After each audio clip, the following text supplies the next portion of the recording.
The yacht Mignonet was a small coastal boat, only 52 feet long, not made for long distances. Jack Want, an Australian lawyer, bought it in 1883 to use in leisure. The ship could be sailed to Australia at a reasonable cost, but its size and the 15,000-mile voyage made finding a suitable crew daunting. That year it sailed from Southampton to Sydney with a crew of 4 men: Tom Dudley, the captain, Edwin Stevens, Edmund Brooks, and Richard Parker, who was 17 years old and an inexperienced sailor. 2 months later, the men were sailing towards a strong wind about 1,600 miles northwest of the Cape of Good Hope. In South Africa, the ship was in no trouble, so Tom gave the order to slow the ship so the crew could enjoy a good night's sleep. After the ship was effectively slowed, Richard, the 17-year-old, was sent down to make tea. A wave hit and broke off part of the side of the ship. The captain immediately realized that the boat was doomed and ordered to take the 13-foot lifeboat to be lowered. The lifeboat was of weak construction, with boards only 1/4 of an inch thick, and was damaged when the men lowered it in a panic. The Mignonet sank within 5 minutes of the wreck, and the crew abandoned the ship to a lifeboat. They managed to save only essential navigation equipment and 2 cans of turnip and no fresh water. They began to theorize as to the structural defects that were unable to withstand the storm, something they should have done before the sailing to Australia. Tom was able to improvise a sea anchor to help the lifeboats on course in the waves and maintain stability. On the first night, the team had to fight sharks with oars. They are about 700 miles from the nearest land, St. Helena Island in the South Atlantic Ocean. Tom kept the first jar of turnips for 2 days, when 5 of them were distributed among the men over 2 days. 2 days later, Edmund spotted a sea turtle, which Stevens pulled aboard. This gave the men meat, which, along with the other turnip can, lasted them about a week. They could not drink its blood if it was contaminated with seawater. The team was unable to obtain rainwater. In little over a weekend, they were drinking their own urine with no other vital liquid. 2 weeks in, Richard became ill from drinking seawater. Edwin also fell ill, perhaps for the same reason, but it is unknown why exactly. The idea of drawing sticks to feed others was first discussed around 10 days in, and 2 weeks in, the debate seems to have intensified, but no solution was found. A few days later, when Richard was apparently in a coma, Tom told the others that it would be better if one of them was sacrificed so the others would live. Edmund refused. That night, Tom brought the matter up with Edwin again, noting that Richard had probably passed and Edwin had wives and families. They agreed to leave it until morning. The next day, Tom and Edwin quietly told each other that Richard would be sacrificed if there was no rescue in sight. Taking the life of Richard before his natural passing would mean they would have blood to drink. Edmund, who was not involved in the earlier conversation, said he expressed no agreement or objection. Tom always maintained that Edwin agreed. Tom offered a prayer, and Edwin held the young man's legs as he struggled with a knife into Richard's jugular vein, taking his life. In a number of different, confused later accounts of taking his life, Richard muttered, "What, me?" during the event. The 3 ate him, with Tom and Edwin eating the most and Edmund very little. Also, it had finally rained. Tom later described the scene. "I can assure you I shall never forget the sight of my 2 unfortunate companions over the ghastly meal. We all were like mad wolves who should get the most, and for the men, fathers and children, to commit such a deed, we could not have our right reason." About a week later, the crew saw a sail. The men boarded the German boat, which returned the men to England the following week.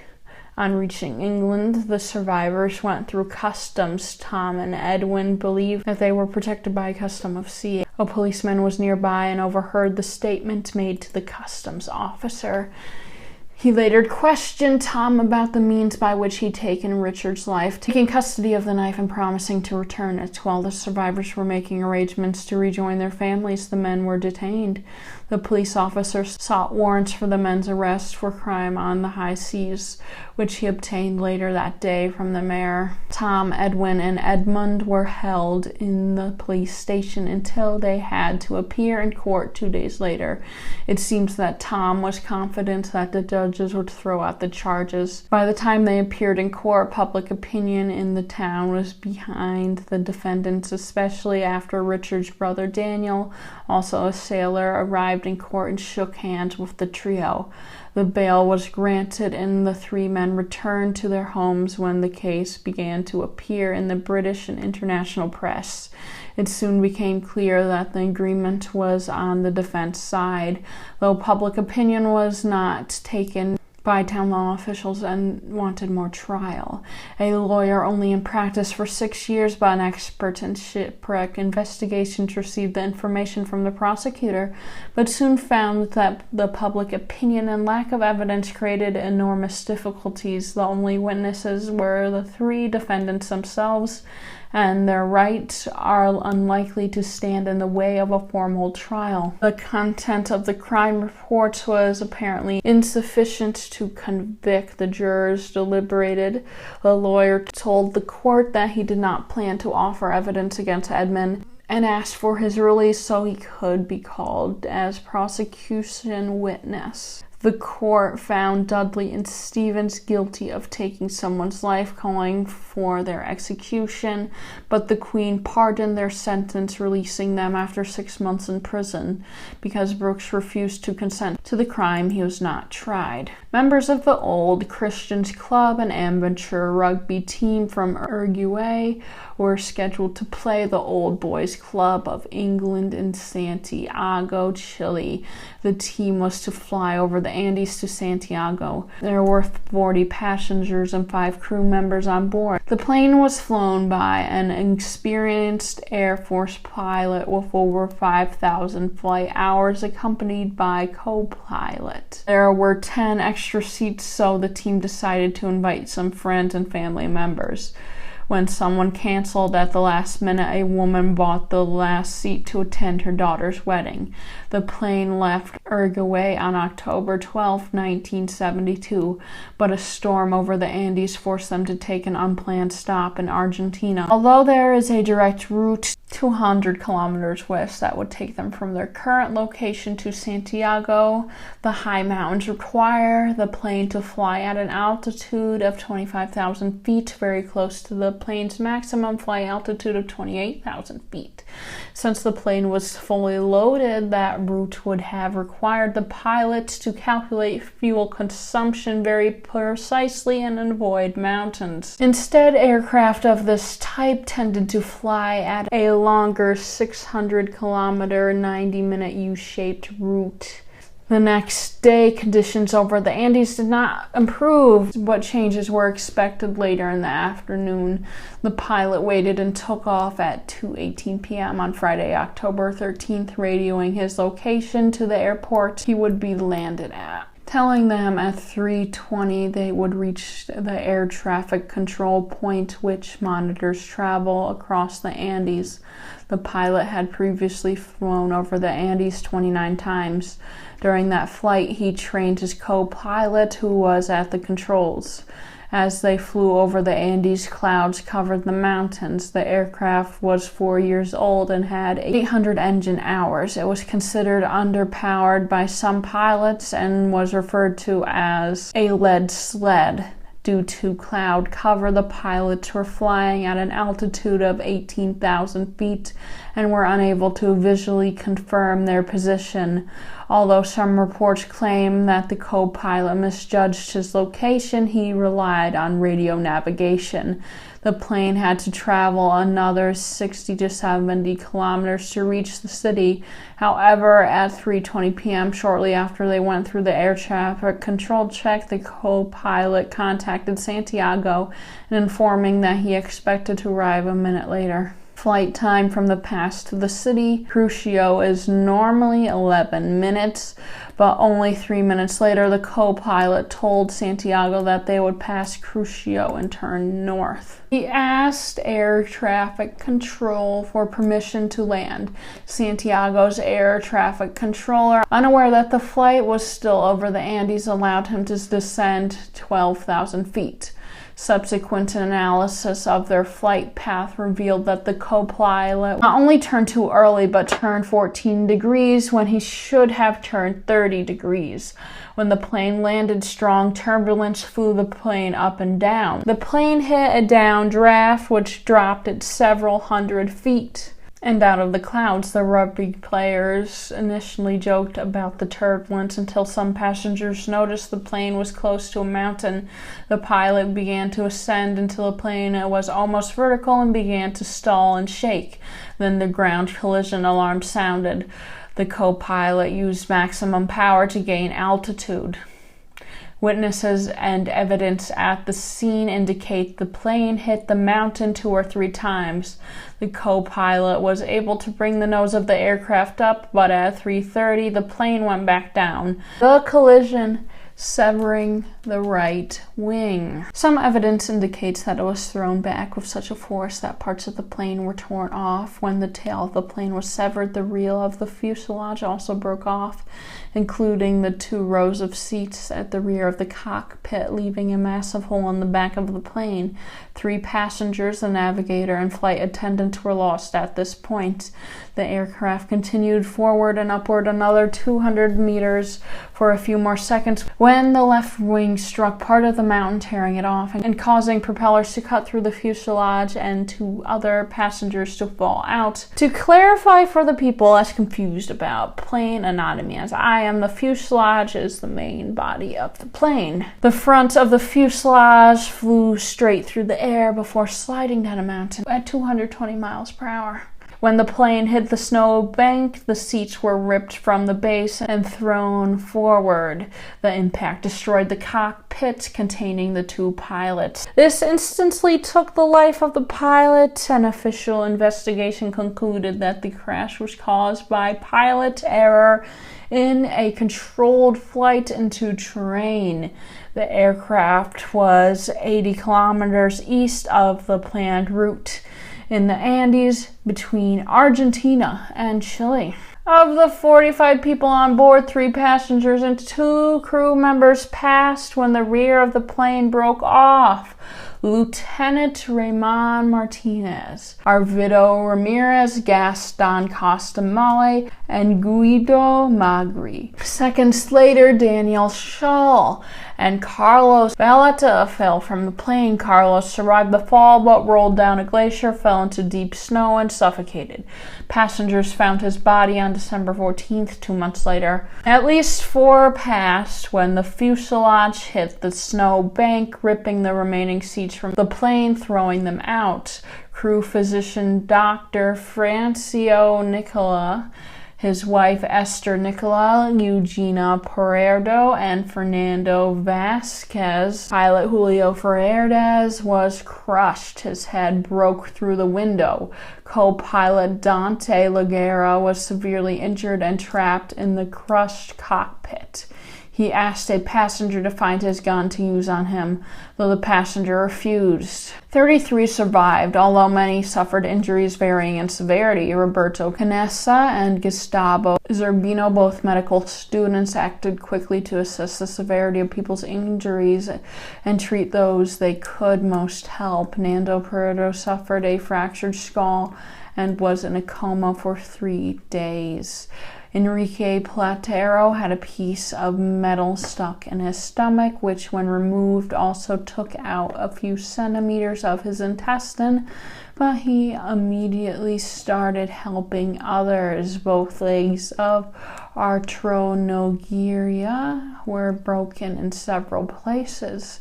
None of the passengers with broken bones that went through the skin survived. The Chilean Air Force Search and Rescue Service was notified within the hour that the flight was missing. 4 planes searched that day until dark. News of the missing flight reached Uruguayan media around 6 that evening. The search and rescue team listened to radio transmissions and concluded that the plane had come down in one of the far-off and inaccessible regions of the Andes and asked the Andes Rescue Group of Chile to help with the case. Unknown to those on board, the rescuers' flight had crashed approximately 21 kilometers from an abandoned inn and hot springs that could have provided them shelter if they knew where to find it. On the second day, 11 planes from Argentina, Chile, and Uruguay searched for the crash. The search location covered their vicinity, and some planes flew close to the crash site. The survivors attempted to apply lipstick recovered from luggage to put writing an SOS at the roof of the plane. Though with the amount of lipstick available, they were unable to make letters large enough to be seen from the air. They additionally constructed a cross in the snow with luggage, though it was not seen by rescuers. They noticed 3 planes fly above them, though they were unable to draw their attention. The harsh conditions gave searchers little hope that they might discover everybody alive. Search efforts were canceled after 8 days. On October 21st, after looking for a total of 142 hours and 30 minutes, the searchers concluded that there was no hope. The snow had not melted yet. With it being spring in the southern hemisphere, they were hoping to discover the crash in December when the snow would be melted. 5 more passed during the first night. Co-pilot Agugara, Francisco Abdul Graziella Mariani, Felipe Macarena, and Julio Martinez Lama. The 28 surviving passengers removed broken seats and other debris from the plane and built a crude shelter. They squeezed themselves into the damaged fuselage. The space was less than 10 square feet. To avoid the cold, they blocked the opening with luggage, seats, and snow. They improvised differently. Vito Scratch devised a method of obtaining water in freezing conditions by using a sheet of metal under the seats, placing snow on it, putting it in the sun, melting the snow, collecting the drips into empty wine bottles. To avoid snow blindness, he improvised sunglasses with visors, wire, and a bra strap. They removed the seat covers, which were partially made of wool, to use as blankets. They also used seat cushions as snowshoes. Marcelo Perez, captain of the rugby team, led the group. Nando woke from a coma 3 days later to learn his mother passed and his 19-year-old sister Susanna was severely injured. He tried to keep her alive to no avail. She succumbed to her wounds on the 8th day. The remaining 27 had great difficulty surviving the night when temperatures dropped to negative 22 degrees Fahrenheit. All lived by the sea. Some team members had never seen snow before, and none had experience with high altitude. The survivors had no medical supplies, cold weather, clothing, equipment, or food. The survivors found a small transistor radio lodged between the seats of the plane. Roy Harley improvised a very long antenna using the electrical cable of the plane. He heard the news that the search had been called off on their 11th day on the mountain. Pierce Paul Reed's book Alive, the story of the Andes survivors, describes the moments after this discovery. The others who had clustered around Roy upon hearing the news began to sob and pray. All except Nando Parado, who looked calmly up at the mountains which rose to the west. Gustavo came out of the aircraft and, seeing their faces, knew what they had heard. He climbed through the hole in the wall of suitcases and rugby search, crouched at the mountain of the dim tunnel, and looked at the mournful faces which were turned towards him. "Hey boys," he shouted, "there's some good news. We just heard on the radio they've called off the search." Inside the crowded aircraft there was silence. As the hopelessness of their predicament enveloped them, they wept. "Why the hell is that good news?" Carlolito shouted angrily at Gustavo. "Because it means," he said, "that we're going to get out of here on our own." The courage of this one boy prevented a flood of total despair. The survivors had very little food: 8 chocolate bars, a tin of shellfish, 3 small tins of marmalade, a tin of almonds, some dates, candies, plums, and several bottles of wine. In the days after the crash, they split it into small batches to make the scarce supply last as long as possible. Nando ate 1 chocolate-covered peanut in 3 days. Despite this strict regulation, their food supplies quickly dwindled. There were no animals or plants in the area to eat. The food ran out after a week, and the group tried to eat parts of a plane, such as the cotton and leather inside the seats, although this only made them sick. Knowing that rescue efforts had been halted and facing starvation and passing, those still alive accepted that if they passed, others could consume their bodies to live.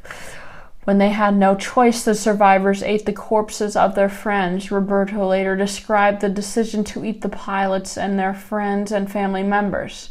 Our common goal was to survive, but what we lacked was food. We had long since run out of the meager pickings we'd found on the plane, and there was no vegetation or animal life to be found.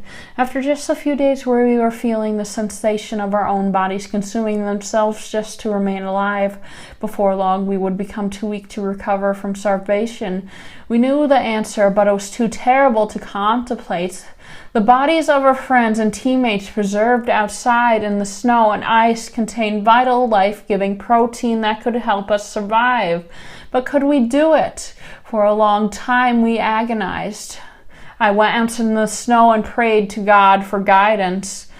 Without his consent, I felt I would be violating the memory of my friends, that I would be stealing their souls. We wondered whether we were going mad to even contemplate such a thing. Had we turned into brute savages, or was this the only sane thing to do? Truly, we were pushing the limits of our fear. The group survived by choosing to eat the flesh of the corpses of their dead companions together. This decision was not taken lightly, as most of those who passed were teammates, close friends, or relatives. Roberto used broken glass of the plane's windshield as a knife. He set an example by swallowing the first matchstick-sized slab of frozen meat.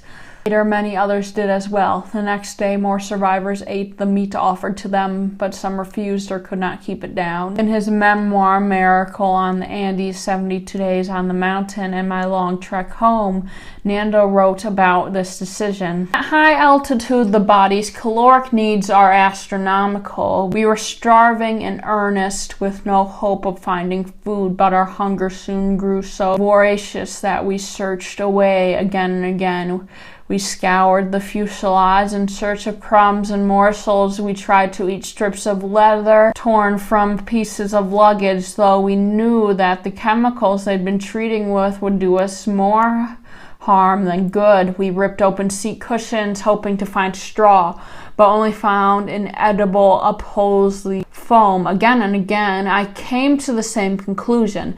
Unless we wanted to eat the clothes we were wearing, there was nothing here but aluminum, plastic, ice, and rock. Nando protected the bodies of his sister and mother, and they were never eaten. They dried the meat in the sun, which made it more palatable. At first, they were so revolted by the experience that they could only eat skin, muscle, and fat.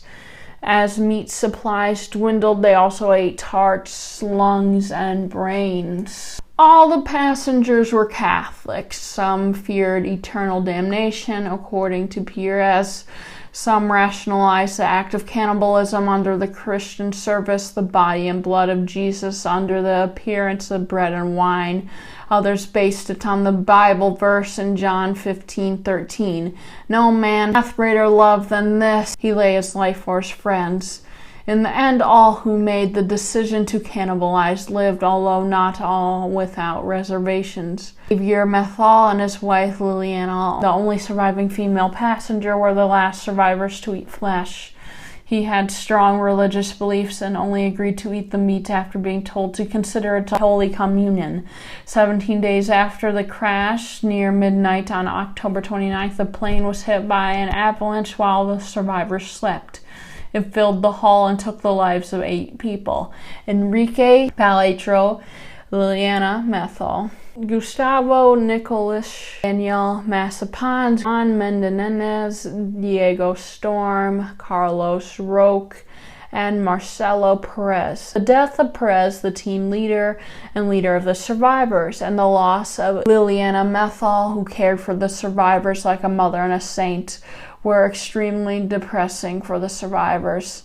The avalanche completely buried the plane and filled the interior up to only having 1 meter of space to the roof. The survivors soon found themselves running out of air.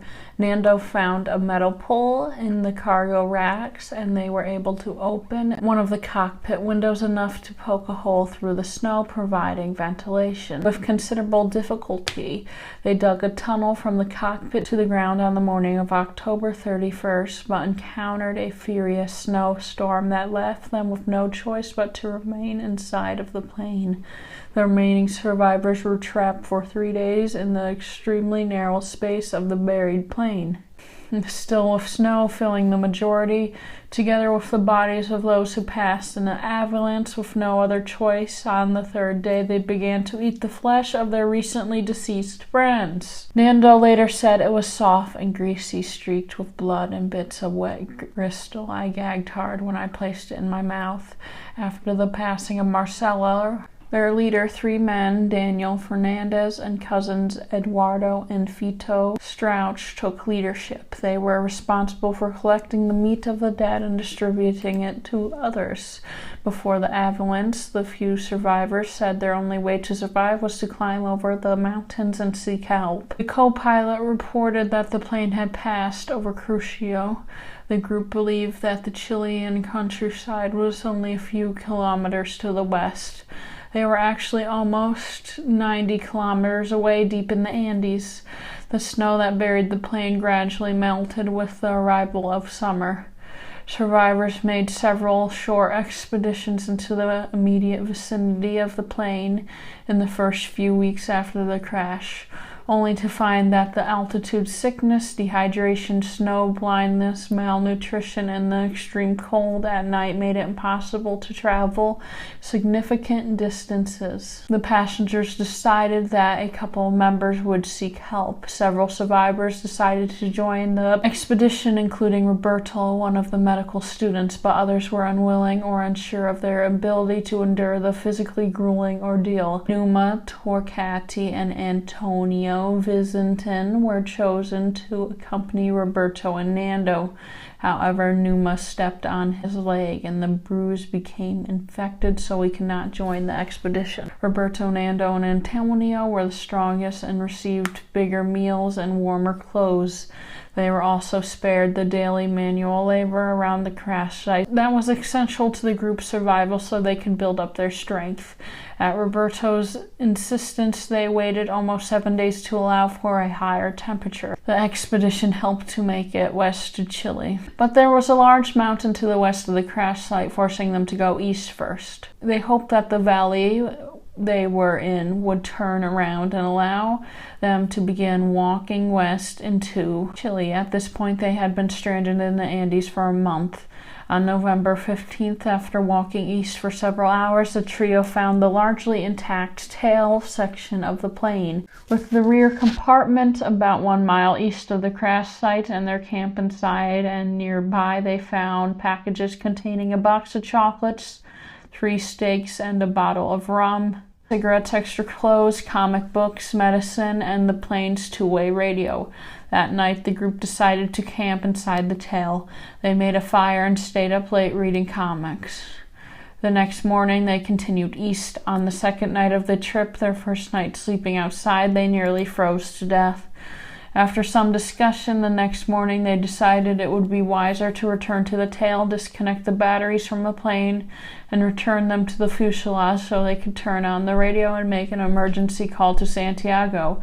Returning to the tail, the trio discovered that 53-pound batteries were too heavy to carry back. Instead, they decided it would be more efficient to go back to the plane, disconnect the radio system there, bring it back, and connect it to the batteries. One of the members, Roy Harley, was an amateur electronics enthusiast, and they enlisted his help. Known to any of the crew, the electrical system of the plane used 115 volts, while the battery they found produced 24 volts, making the plan futile from the beginning.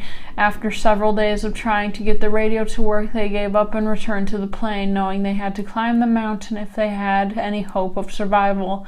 On the way back, they were hit by a blizzard. Roy lay down, giving up, but Nando wouldn't let him stop and brought him back to the group. At this point, Arturo Nogueira and Rafael Iverture passed, both from wounds infected with gangrene. Numa, whose extreme aversion to eating human flesh dramatically accelerated his physical decline, passed on day 60, November 11th, weighing only 55 pounds. Those who remained knew that they would soon pass too if they did not find help. The survivors heard by transistor radio that the Uruguayan Air Force was still searching for them. The party now realized that the only way out was to climb over the mountains to the west, and that the trek was impossible unless they could find a way to survive the night's cold. The expedition members came to the idea of using insulation from the rear of the fuselage, copper wire, and waterproof fabric to cover venting of the plane to construct a sleeping bag. In his book, Nando described how they came up with the idea of making a sleeping bag. The second challenge would be to protect ourselves from exposure, especially after sundown. At this time of year, we could expect daytime temperatures well above freezing, but the night would still be cold enough to take our lives. And we knew now that we couldn't expect to find shelter on the open slopes. We needed a way to survive the long nights without freezing. And we quilted bats of insulation we'd taken from the tail section gave us our solution. As we brainstormed about the trip, we realized we could sew the patches together to create a warm kilt. When we realized that by folding the kilt in half and stitching the seams together, we could create an insulated sleeping bag large enough for all three expeditionaries to sleep in. With the warmth of three bodies trapped in the insulating cloth, we might be able to weather the coldest nights. Carlitos took on the challenge. His mother had taught him how to sew when he was a boy, and with the needles and thread from the sewing kit we found in his mother's cosmetic case, he began to work. To speed the progress, Carlitos taught others to sew, and we all took our turns. Che, Gustavo, and Fito turned out to be the best and fastest tailors. When the sleeping bag was ready, Roberto still hesitated. Others encouraged Nando, but no one wanted to go with him. Finally, Nando convinced Roberto to go on the journey, and together with Antonio, the three men set off for the mountain on December 12th. With no mountaineering equipment, they began to climb the 15,300 feet tall mountain. They walked for 10 days for 61 kilometers seeking help. Based on the plane's altimeter, they thought they were at an altitude of 7,000 feet, when in fact they were about 11,800 feet. Based on the pilot's last statements, they were near Crucio. They believed that they were near the western edge of the Andes and that the nearest help was in that direction. As a result, they brought only a 3-day supply of meat. Nando wore 3 jeans and 3 sweaters over a polo shirt. He had 4 pairs of socks wrapped in a plastic bag. They had no technical equipment, maps, or compass, and no climbing experience. Instead of climbing the West Ridge, which was slightly lower than the summit, they climbed straight up the steep hill. They thought they would reach the peak in one day. Nando took the lead, and the other 2 often had to remind him to slow down, although the oxygen-thick air made it difficult for all of them. During the parts of the ascent, they sank waist-deep in snow that had been softened by the summer sun. It was still cold, but the sleeping bag helped them survive the cold night. In the documentary film Stranded, Roberto described how they struggled to find a place to put the sleeping bag during the first night of the ascent. The storm blew hard, and at last they found a place on the edge of a cliff. Roberto said it was the worst night of his life. The rise was very slow. The survivors that stayed behind watched them climb for 3 days. On the second day, Roberto saw a road to the east and tried to steer Nando in that direction. He disagreed and the two argued without a decision. On the third morning of the trip, Roberto stayed at their camp. Antonio and Nando reached an almost vertical wall more than 100 meters high, covered with snow and ice. Nando was determined to get out or lose his life trying. He used a stick to carve steps into the wall. He reached the peak. Antonio, thinking he could see the green valleys of Chile to the west, was surprised to see a large number of mountain peaks in every direction. They climbed a mountain on the border between Argentina and Chile, which means they were still tens of kilometers away from the green valleys of Chile. Antonio and Nando returned to Roberto, where they slept the previous night. At sunset, drinking brandy they found in the tail, Nando said, "Roberto, can you imagine how beautiful this would be if we were not dead men?" The next morning, the three men saw that the hike had taken much longer than they had originally planned. They ran out of food. So Antonio agreed to return to the crash site, leaving the two with his portion. The return was downhill, and using the plane seat as a sled, he returned to the crash site an hour later. Nando and Roberto climbed the mountain in 3 hours. When Roberto saw nothing but snowy mountains for miles around, his first thought was, "We are dead." Nando saw two smaller peaks on the western horizon that were not covered in snow. He was sure that this was their way out of the mountains. He refused to give up hope. Roberto agreed to go west. It was only much later that Roberto learned that the path he saw in the east would have made their rescue faster and easier. Nando told Roberto, "We may be walking to our death, but I'd rather walk to my death than wait for it to come over me." He agreed. "You and I are friends, Nando. We've been through so much. Now let's go die together." They passed along the valley of the ridge and descended a comfortable distance. Nando and Roberto wandered for several more days. They first reached the narrow valley that they saw at the top of the hill, where they found a river, which they followed till they reached the snow line. Gradually, more and more signs of human presence appeared, first evidence of a camp and finally cows on the 9th day. When they rested that night, they were very tired, and Roberto seemed unable to go any further. While the men were gathering wood for a fire, one of them saw 3 men on horseback across the river. Nando called to them, but the noise of the river prevented communication. One of the men across the river saw Nando and Roberto and shouted back, "Tomorrow." The next day the men returned. He scribbled a note, stuck it on a pen to a rock, and threw the message across the river. "I came from a plane that fell in the mountains. I am Uruguayan. We have been walking for 10 days. I have a wounded friend up there. In the plane there are still 14 injured people. We have to get out from here quickly, and we don't know how. We don't have any food. We are weak. When are you going to come fetch us? Please, we cannot even walk. Where are we?" The man, Sergio, read the note and signaled to him that he understood. Sergio spoke with 2 other men, and one of them recalled that a few weeks earlier an acquaintance had asked them if they had heard about the praying class in the Andes. They could not believe that someone could still be alive. Sergio threw bread to the men across the river. He then rode 10 hours west to bring help. During the journey, Sergio saw other men coming south of the river and asked him to catch up with the men and bring them to a city in Chile. He then followed the river till he reached a village. Here he was able to stop the truck and reach the police station. News of the survivors was then relayed to the Chilean army. Meanwhile, Roberto and Nando were brought to a city where they were fed and allowed to rest. They walked about 38 miles in 10 days. After the crash, Roberto almost lost half his body weight. almost 100 pounds. When news broke that there were survivors in the crash, the story of the 72 ordeal gained international attention.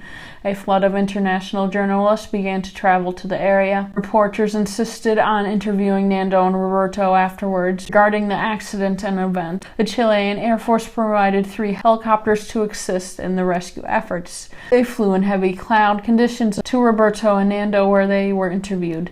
When the fog cleared around noon, Nando offered to guide helicopters to the crash site. He took the pilot's flight chart and directed the helicopters up the hill to the location of the remaining survivors. The pilots were amazed at the difficult terrain the 2 men overcame to get help. On the afternoon of December 22nd, 1972, 2 helicopters carrying search and rescue personnel reached the survivors. I cannot imagine the feeling of finally seeing help after over 2 months. Due to altitude and weight limitations, the 2 helicopters could only take half of the survivors. 4 members of the search and rescue team voluntarily stayed on the mountain with the 7 survivors. The survivors spent the last night sleeping inside the plane with the search and rescue team. Another flight of helicopters arrived the next morning. They were taken to hospitals for evaluation. They were treated for various ailments, including altitude sickness, dehydration, frostbite, broken bones, scurvy, and malnutrition. Under normal circumstances, the search and rescue team would have brought the remains for burial. Chilean rescuers left them at the scene until authorities could make the necessary decisions. The Chilean military took pictures of the remains and mapped the area. After the rescue, the survivors explained that they first ate the cheese and the other food they had with them, and the local plants and herbs. They planned to privately discuss the details of their survival, including cannibalism, with their families. Immediately after the rescue, rumors spread that the survivors had took the lives of others for food. It did not take long for news of cannibalism to spread worldwide. 2 pictures of half-eaten human leg taken by members of the Andes Relief Corps were printed on the front pages of 2 Chilean newspapers, which reported that all survivors were resorted to cannibalism. The survivors held a press conference where they recounted the events of the past 72 days. Alfredo Delgado spoke on behalf of the survivors. He compared their actions to those of Jesus at the Last Supper when he gave communion to his disciples. There was initially a public backlash, but when they explained the agreement survivors made to sacrifice their flesh when they passed to help others survive, the public became more understanding. A Catholic priest heard the confessions of the survivors and told them they were not destined for eternal damnation because their survival situation was extreme. The authorities and the families of the victims decided to bury their remains in a common grave near the crash. 13 bodies remain intact, while 15 were mostly skeletons. 12 men and a Chilean priest were transported to the crash site on January 18th. No family members were allowed there. They dug the grave in a place they thought they would be safe from avalanches. They built a simple stone altar near the grave and placed an orange iron cross on it, with a plaque on a pile of stones that read, "The world to its Uruguayan brother, close, O God, to you." The group poured gasoline over the remains of the plane and set it on fire. Eduardo Stoch later mentioned in his book, Out of the Silence, that the lower part of the hull, covered in snow and untouched by fire, was there during his visit in 1995. Ricardo Echeverri, the father of one of the victims, received a message from a survivor that his son wanted to be buried at home. Since Ricardo did not receive official permission to receive his son's body, he went on the expedition alone with hired guides. He had previously agreed with the priest who buried his son that the bag containing his son's remains would be marked. When he returned with his son's remains, he was arrested for grave robbery. A federal judge and the local mayor intervened to secure his release, and Echeverrian later received legal permission to bury his son.